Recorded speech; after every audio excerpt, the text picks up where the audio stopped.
How do we feel after earlier on? You know, I know a lot of people were getting worked up during the game, and it's very rare that I get to be the voice of reason and tell people to calm down about it. But, it was an interesting afternoon earlier on. It taught us a few things. It taught us if we persist with that high line, that teams like AC Milan with that pace could find ways to exploit it. It taught us that we certainly do need to bring in centre backs because, well, just sheer numbers wise, we need to do it. But I thought there were some bright spots in there as well. I thought Dominic Soboslai looked really good, really happy with Trey Neone. I thought young Rio did well. So, yeah, good minutes in the legs, and I'm happy enough with it. Wasted opportunities, said my memories. Look, yeah. But it's pre-season. If we're going to make mistakes or waste some of these chances or whatever, it's probably best we do it in pre-season, isn't it? It is what it is, It's a nice 90 minutes under the belt. Good to see 49 and a bit thousand people in the stadium as well.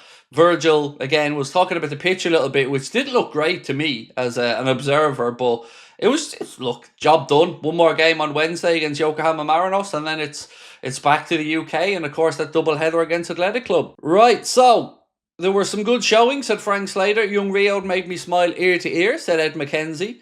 Darren Tracy said Rio as a 16-year-old kid did not look out of place on the park. He didn't. You're right, mate. He looked exciting. I love the ball, by the way, from Gravenberch into that channel to set up Soboslai's goal. I thought that the ball from, I'm almost certain it was Gravenberch, if my memory's right. It was an incredible ball into the space.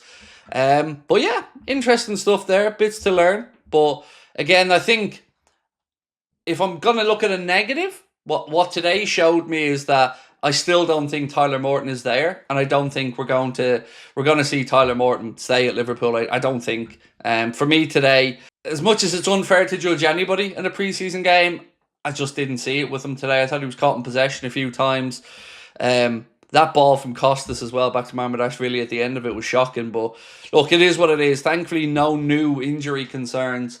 And we'll discuss what Arne said, which was basically that, yes, Luis Diaz was left out because of the speculation around his future. But he said that Darwin Núñez had a slight knock, and that's why he didn't play today, and that he should be available for selection on Wednesday. Stevie boy, how are we, dude? How did you rate Elliott's performance, and should he stay?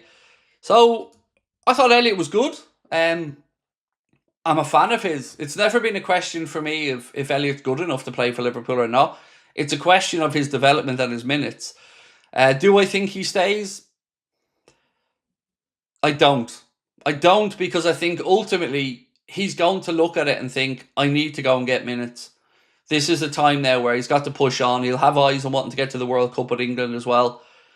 And as much as I'd be more than happy to have him stay, if I'm in his position, I'm moving at this point, because you've already seen very limited minutes last season. We've just brought in Florian Wirtz ahead of him. I just don't see it. I just don't see how he gets enough game time to really push him on. But selfishly, would be more than happy if he stayed. I'm a fan of Harvey Elliott. Perhaps Elliott is too similar to some of our other players, said Neil.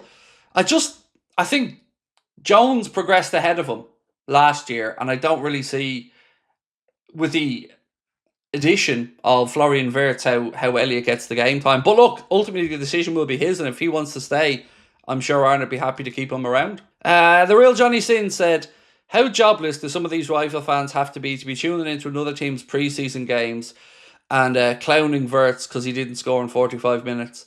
It's a very strange phenomenon, isn't it? And it's something that I called out earlier on. I don't get it. Like, I could barely even tell you who some of our rival teams are playing in pre-season. Like, I haven't followed any of them really. Seen a few bits and pieces. I know, for instance, United are on tonight, I think against West Ham.